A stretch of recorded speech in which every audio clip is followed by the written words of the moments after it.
Tonight on CTV News at 11:30. A community in mourning. I can't believe that it happened, yet I can't stop thinking about it. I can't get it out of my head. 4 young people have died in an ATV crash on Highway 11 over the weekend. Plus, solar farming is on its way to Sault Ste. Marie. That has got to be part of the future. We have to make a commitment to make change. And part of that change is to go renewable energy. Details will be shared with the public at an upcoming town hall meeting. And recognizing leadership and academic excellence. It's inspiring to be recognized among such an incredible group of students from across the country. A medical student from Northern Ontario is one of 16 to receive a special award. CTV News at 11:30 with Ian Campbell and Rick Wyman with weather. Good evening. Thanks for joining us. Ian is off this week.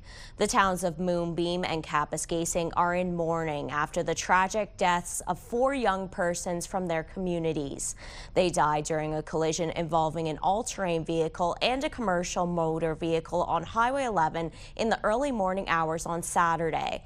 As CTV's Lydia Chubak reports, the region is pulling together to support one another during this time of immense grief.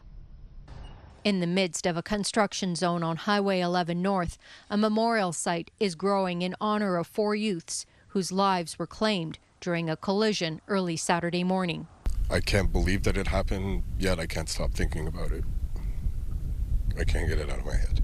It happened on a stretch of road a few kilometers north of Moonbeam, involving an all-terrain vehicle and a commercial motor vehicle. August 16th at 3:20 in the morning, the OPP received a call of a collision on Highway 11 near Moonbeam. So at that time, we attended the collision and immediately saw that there was 4 individuals deceased at the scene. People we spoke with say everyone is in a state of shock and grief over the loss of one 16-year-old and 2 18-year-olds from Moonbeam, as well as one 20-year-old from Kapuskasing. The whole community is grieving. The whole community is trying to support each other. The whole community is trying to be present for one another as much as we can, and it's obviously a very sad time. The youths were students at École Secondaire Catholique Cité des Jeunes in Kapuskasing, where flags are at half-mast. School board officials declined our request for an interview, but emailed a statement. Our school community is in mourning and will not be commenting on camera about this tragic loss. We are currently supporting our staff, our students, and our recent graduates in offering support to those who need it. One young woman named Carly worked at the Moonbeam Golf Club. Carly worked inside. She did customer service. She would sign customers in, help with tournaments. She would just serve and help the customers. She did a bit of everything. She was a hard worker, very smart. They were all close friends. Like I said, they've known each other since they were kids. They went to schools together. Everybody around here went to school with them. Everybody knew their parents or their families. The OPP's investigation into the collision continues, and it's currently collecting video of the area. While the township of Moonbeam says it deeply respects the heartfelt gestures already made at the roadside, it hopes a designated site at the town's Spaceship, a roadside attraction, will offer a safe place for people to come together to remember Audric, Audrey, Carly, and Loic. Lydia Chubak, CTV News, Moonbeam. In Sudbury, provincial police have released the cause of death of 19-year-old Rocco Renault. On May 23rd, around 8 p.m., officers were called to a home in Lively over an unresponsive male. He was taken to hospital and pronounced dead. 2 off-duty Sudbury police officers were suspended with pay in connection to the sudden death investigation. The investigation was handed over to the OPP due to conflict of interest rules. Following the post-mortem, OPP say Renault's cause of death was carbon monoxide poisoning. The investigation is ongoing. Greater Sudbury police are investigating a home invasion on Spruce Street. There is little information at this time, but neighbors and the person who looks after the building say one person was rushed to hospital with a suspected gunshot wound. The Pinto food store nearby was closed while police conducted a canine track. There's no word yet on the victim's condition or about the suspect. Timmins police are asking for the public's assistance after a shooting in the central part of the city. Police are requesting security or dash cam footage of the area between Algonquin Boulevard and 5th Avenue from Elm Street North to Cedar Street. Police say they were called to the area Saturday for a gunshot-related injury. They learned through their investigation about a suspicious vehicle in the area. They identified the vehicle and attempted to stop the driver on Sunday. The driver fled, crashing into a tree before stopping a while later. Police arrested a 30-year-old Timmins man who now faces 16 weapons, driving, and trafficking-related charges. But police say they are still trying to identify the shooter. Anyone with footage can submit it through their website at timminspolice.ca or use this QR code. Several municipalities across the Northeast have expressed concerns over the province's plan to spray a herbicide over Crown land. The township of Moonbeam was the first to sound the alarm on glyphosate in the north. Since then, West Nipissing and Sable Spanish Rivers have passed motions to call on the province to reconsider. Glyphosate is the most widely used herbicide to control weeds, but there are growing concerns over environmental impacts and health risks. Moonbeam's council recently passed a similar motion. The mayor says the motion had plenty of support. As a new mayor since October 3rd last year, my phone never rang as much. I spend minimum 2 hours a day talking to people from everywhere in the province. Calendar call, there's lots of other municipalities that are on the same page and they would like a change. So I hope this moves forward and we can do something about it. Meanwhile, another rally was held in the north today to protest the use of glyphosate sprayed over forests. These concerned citizens spent several hours spreading their message on a highly visible corner in Greater Sudbury. They say this call to action is meant to inform others of the provincial plan to spray the herbicide over Crown land this summer. There are a number of petitions circulating, including one that Nickel Belt MPP France Jelena plans to present at Queen's Park. The group wants Sudbury City Council to intervene to stop the spraying of glyphosate, which they say has led to environmental impacts and health risks. This is an important matter. We need to come together to represent our best interests, our best health, to represent the ecosystem, the environment, and to protect our forests. Because the system is failing us, and if the higher-ups in the government are not willing to hear us out and represent our best interests and our health, then we need to take control and do that for ourselves. The Ministry of Natural Resources says glyphosate has been evaluated by Health Canada. When CTV reached out for comment, we were directed to the Health Canada website, which states when glyphosate is, quote, used according to label instructions, it is not expected to pose risks of concerns to human health or the environment. A fire broke out in a hangar at the Timmins airport this morning. Multiple fire crews responded to the blaze that sparked in a hangar containing a vehicle and a small aircraft. No one was injured and flights were not disrupted by this morning's events. The cause of fire is under investigation. Federal funding is going to allow more nursing students to be able to study in French. Collège Boreal will get $4.8 million from the Official Languages Health Program. The money was announced today by Sudbury MP Vivian Lapointe. She says the funding will help the post-secondary school increase the number of students enrolling in its auxiliary nursing program. She adds the investment is also meant to develop a strong bilingual workforce across the region that will improve access to health care for Francophones in the north. A man has been fined for illegally camping on Crown land. A North Bay man was fined $2,500 for exceeding the 21-day camping limit last year.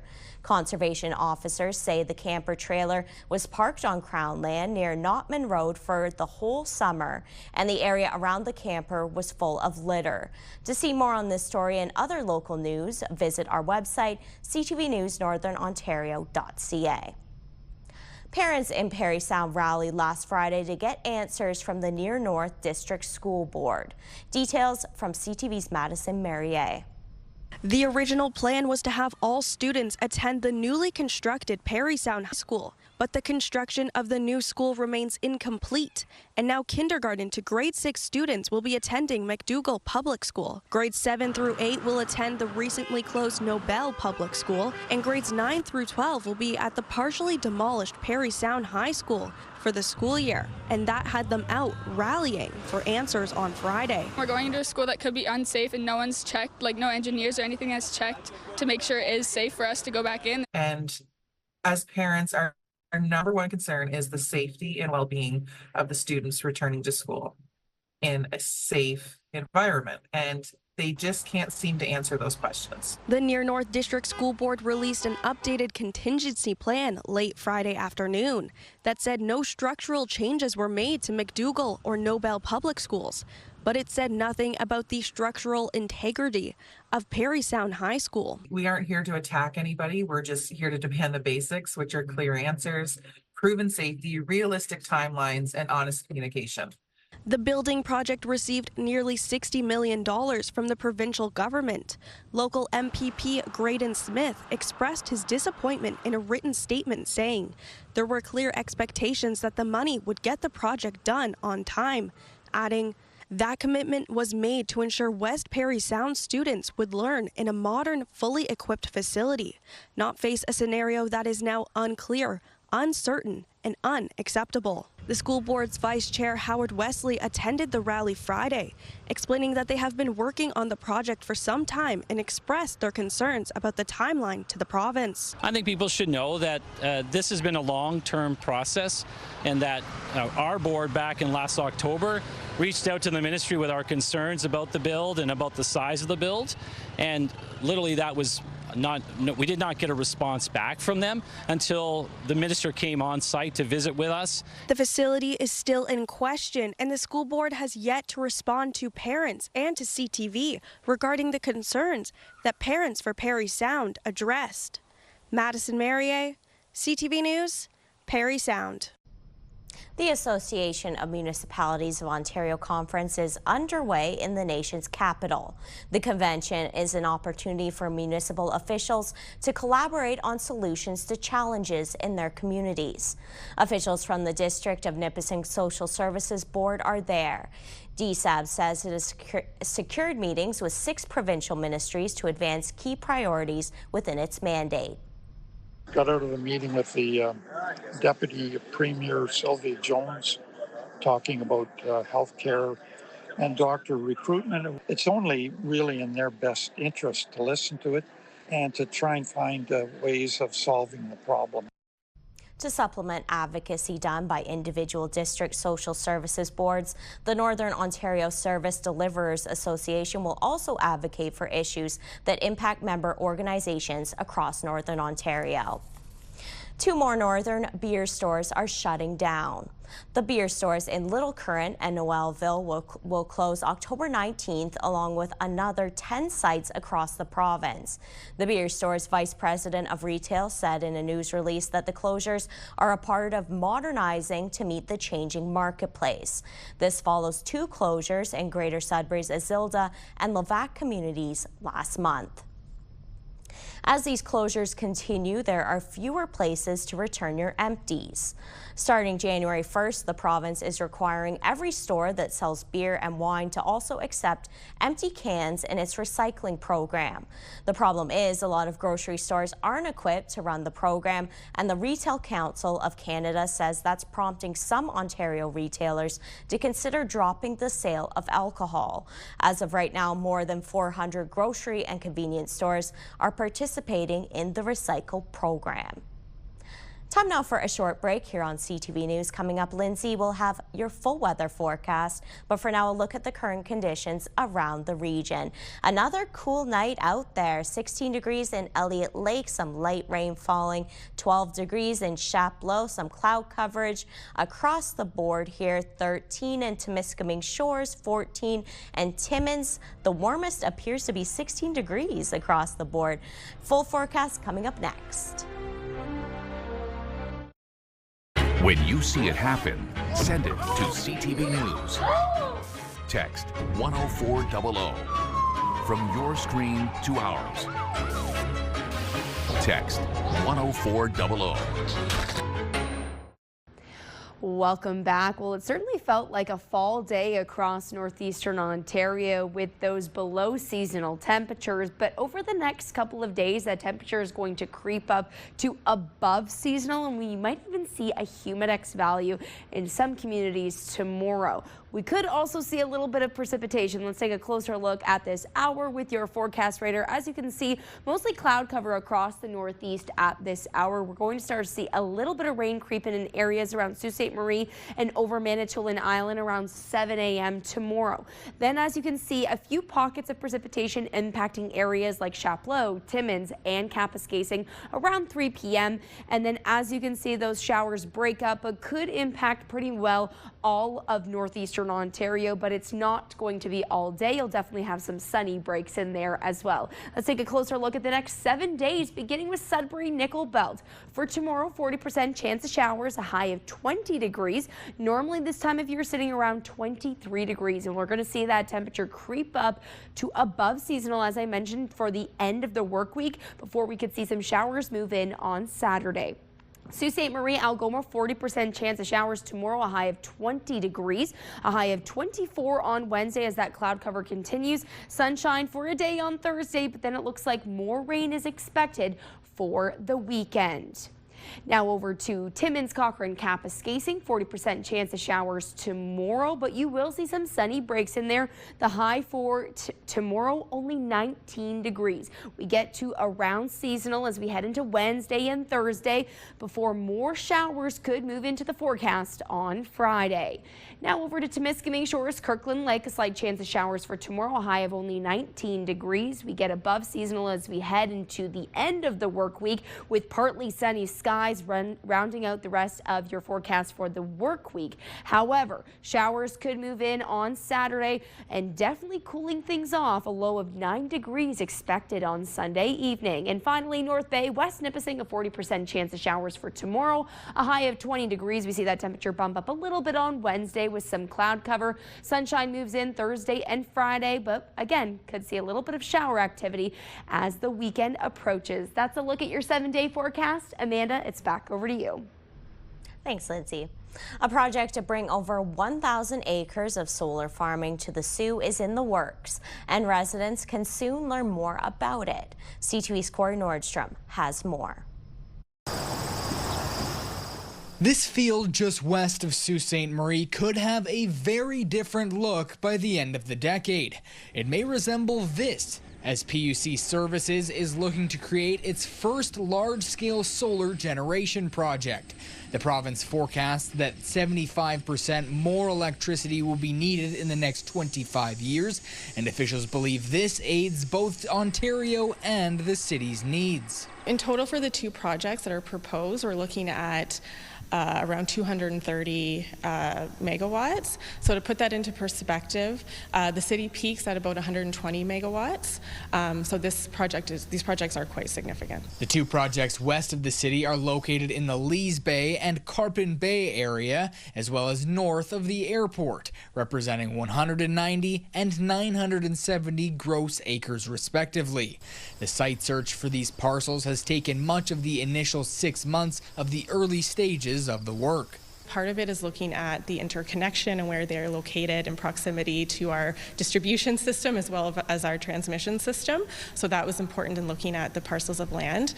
We also wanted to avoid any prime agricultural land, and so these locations also fit that bill. While some people may find a solar farm or a wind farm not as attractive as some other thing on the landscape, I personally drive by and I say, you know, that has got to be part of the future. We have to make a commitment to make change. And part of that change is to go renewable energy. PUC is hosting an open house on the projects at the Northern Community Center on Tuesday from 5 to 7 p.m. Clean North officials say they are excited to learn more and for the city to bolster its clean energy reputation.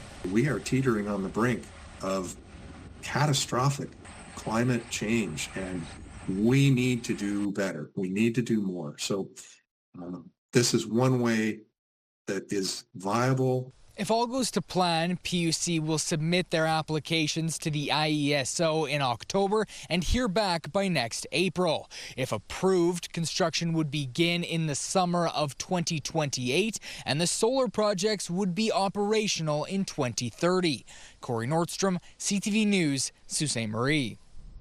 The Canadian Real Estate Association says Sudbury had a record-setting July in housing sales. The number of houses sold and the price of a home has increased 5.5% since the start of the year. The CERA says the dollar value of all homes sold in the Nickel City was a whopping $149.8 million, a 13.5% increase over last July.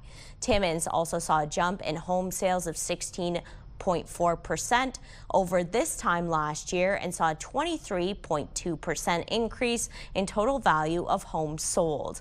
The average price of a home in Timmins has stayed relatively even throughout 2025, increasing just 0.9% since January.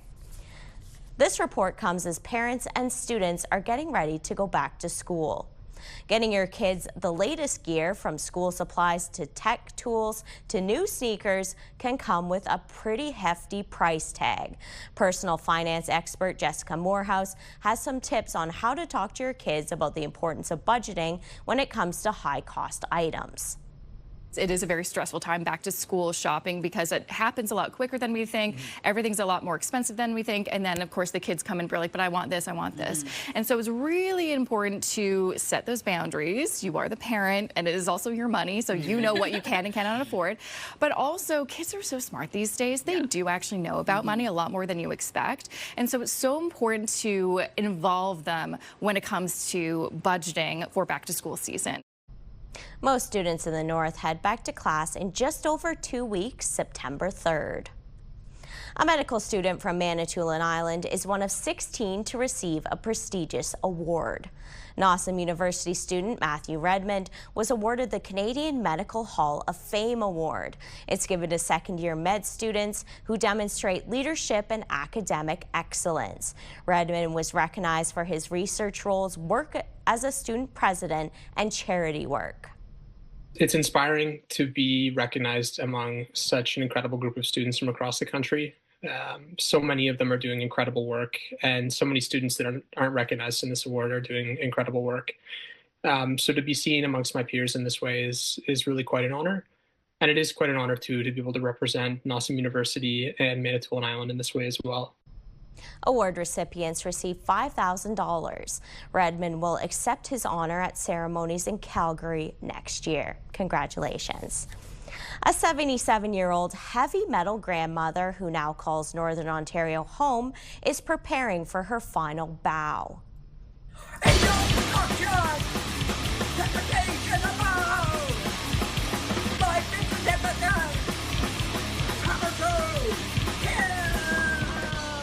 After a powerful decade-long run, Grindmother, who went viral at age 65, is set to perform 2 final shows this winter following a dementia diagnosis.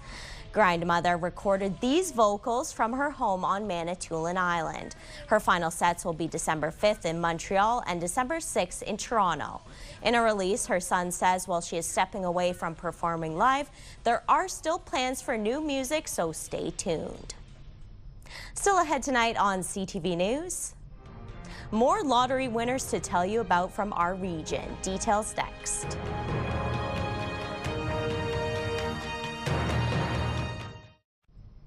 It's been a successful season for Sudbury's Cricket Club. The Big Nickel Cricket Club recently won 2 major tournaments, the Northern Ontario Cricket League and the Sioux North Cup.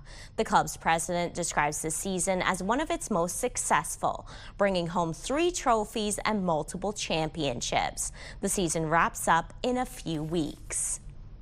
Finally for us tonight, $1 turned into $100,000 for a Powassan man. Larry Hubley said yes to Encore and matched the last 6 of 7 Encore numbers in the May 30th Lotto Max draw. Larry plans to save for the future, invest, and share with family. And more lottery winners to tell you about. Barry and Dorothy Burtnick of Sudbury are $50,000 richer after winning with Instant Casino Night. The winning ticket was purchased at Smitty's Convenience Plus on Regent Street. By the way, Burtnick once worked for CTV. He was a longtime director. Congratulations to both of you. And that takes us to the end of our newscast this Monday night. Thanks for watching. Good night.